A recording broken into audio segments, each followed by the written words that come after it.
Hi, this is Kiliii Fish for DPReview.com. For the last 5 years, I've traveled the world documenting wild things, wild people, and wild places. I'm fascinated with the way that humans connect to the natural world, and I think there's no better way to see this than looking through the eyes of indigenous cultures. Photography is exploration. It's about opening the ordinary and seeing behind walls. Today, I've come to the Arctic with Canon's new 24 megapixel entry-level DSLR, the EOS Rebel T6i. I'll be using the T6i to look beneath the surface at the life and culture of this remote village here in the Arctic land of Barrow, Alaska. Along the way, I'll put the camera to the test to see how it handles the extreme conditions of the Arctic in winter.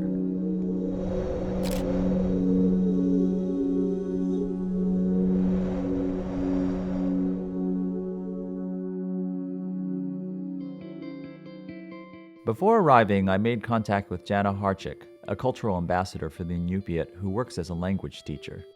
I dropped by her office to get an introduction to Barrow and the local culture, and to make a portrait of her. Well, we're as far north as you can possibly get, and Barrow is home. The original name for Barrow actually is Uppervik, which means place to hunt snowy owls. After the portrait, I spent some time walking around to get the lay of the land and a feel for the camera. A really beautiful home front here. We've got a bucket of baleen, whale baleen, and a bunch of caribou antlers. Bits of the Arctic strewn about with rusty metal things. The Canon EOS Rebel T6i is an entry-level DSLR which uses a newly developed 24.2 megapixel APS-C sensor. It offers improved AF performance compared to its predecessor, the T5i, with the same 19-point, all-cross-type, phase detection AF system used in higher-end Canon models. The T6i also autofocuses in live view and video and features face detection. It is capable of 1080 30p video capture with a built-in stereo microphone. A large, fully articulating rear LCD screen and well-placed manual controls make it easy to use, even with gloves on. Built-in Wi-Fi allows the camera to be controlled from a smart device and for images to be transferred quickly from the camera to a phone or tablet. After exploring town, I head to the shoreline. The Arctic Ocean and the ice that forms over it is the lifeblood of the North. For this setup, I'll be using a wide-angle lens, the new Canon EF 11-24. With the APS-C crop of the T6i, this becomes a 17mm on the wide end. It's a cold day. Oh, jellyfish. Jellyfish, once less common, are now exploding in population in the last 10 years. They are another reminder of how warming waters are changing the makeup of the ocean. I want to try some variations, and I think one of the variations I'd love to see is to kind of smooth out that water and give it, even add more to that mysterious kind of otherworldly feeling. So I'd need to throw the camera on a tripod to do that, stabilize it, and then get some long exposures.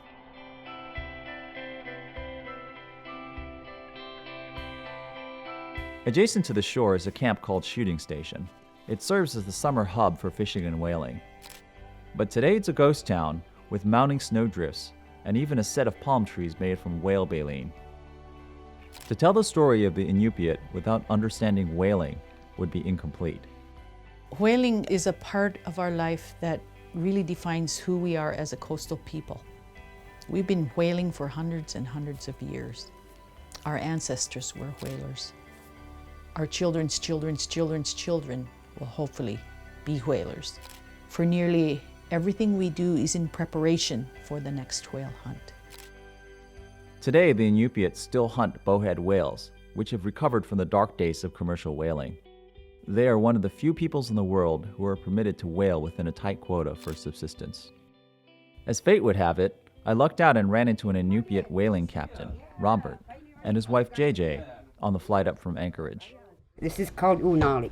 It's from the bowhead whale, and this is the blubber and the outer skin part of the whale that we eat. It's really good. So how do you eat this stuff? Grab a bite and put it in your mouth. All right, I can do that. I wanted to take a portrait of Robert that provided some context. He suggested his ice cellar where the season's whale catch is stored in insulated permafrost. So it looks pretty tight in there, but The nice thing about it is that when you get down in there, the natural light from above through the hole is really beautiful. And I think what we're going to do is just accentuate that a little bit when bringing in the strobes from above and shooting down. This was all dug by hand, no electric tools, no jackhammers. Wow. It was with ice picks, the whole thing. But we have filled this up to the rim one time with one well, about a 70-foot well.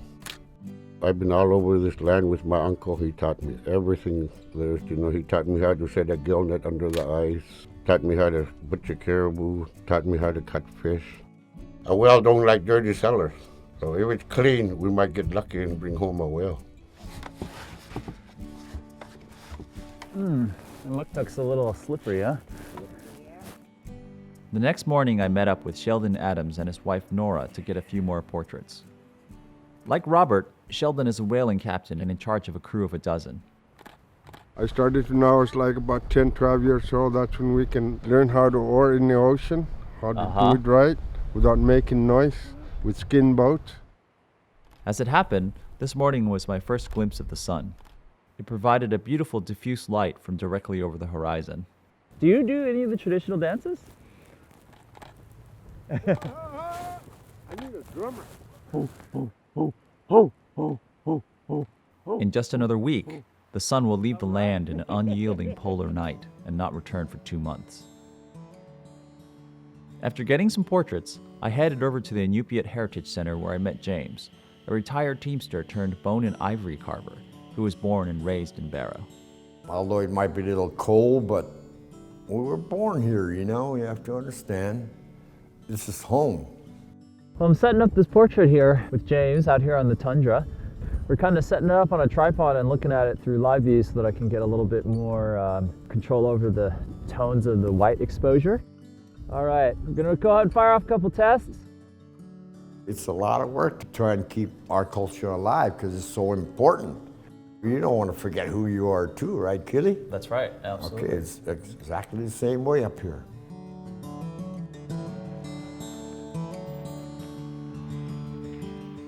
We're rolling on out to look for wildlife, and we got our Ford Escape stuck in the snow here. So it looks like we're gonna get a little tow and a push out, but that can't stop us.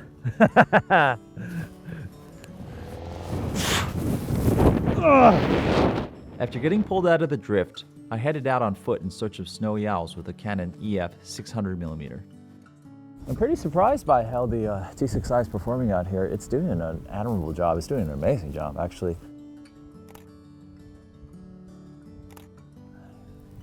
I don't see anything yet. Just keep looking. As is often the case, I spent the better part of a day searching, coming up empty-handed. Enter John Tidwell, a local guide who specializes in polar bears and gives photography tours in his vehicle. With time running out on our trip, I called him up hoping for opportunities to photograph winter wildlife. There's only two things that are going to be moving that are big out there: man on a snow machine or a bear. Okay. After a morning spent with no bears in sight, I take a moment to get a portrait of John, a quintessential North Slope resident. Hang in there, man. We're almost there.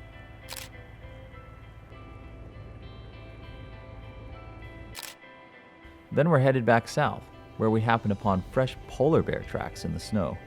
Looks like a mother and a cub just walked by through here, and they're really fresh. There's just no snow's been blown into them, so they were here today.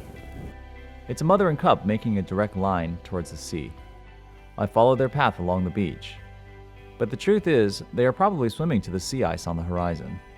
There, they stand a chance of hunting seals. But as the sea ice forms later each year, this once short period of famine grows longer. As the daylight wanes, I'm starting to think I might leave this land without spotting any wildlife. But while headed back, I spot a loose form that looks out of place on the tundra. When I bring my lens up to check it out, I can clearly see the black bars and the intense yellow eyes of a juvenile snowy owl. It's a beautiful and fitting end to spend time with this watchful Arctic guardian. Photojournalism is about painting a complete story. Here in only 5 short days, I've been able to capture portraits, landscapes, and wildlife of this stark land. Everywhere, the Inupiat pragmatism speaks of resilience. Sled dogs have given way to snow machines. A giant breakwater blocks the incoming tide of a rising sea. The concept of Silla. Silla is the air we breathe, it's our weather, it's the tundra we walk on, the ocean we hunt from. When you get in touch with Silla, it makes you feel whole again. Without that essence, what meaning is there in life? Through what kind of lens do you view the world? Because we are all connected. I wouldn't normally bring a camera like the T6i into an environment like this, but I have to say it's impressed me. The easy-to-use body holds up extremely well in the sub-freezing temperatures. The battery lasted far longer than I had anticipated. It's not perfect though. I'm used to a better hit rate from the AF systems of the pro-level DSLRs that I normally use. But for an entry-level camera, I was very impressed and left Barrow with plenty of sharp shots. I'm headed back to Seattle with a couple of hard drives full of beautiful images. Captain Robert told me that if the whaling captains keep their ice cellars clean, the bowhead whales will return.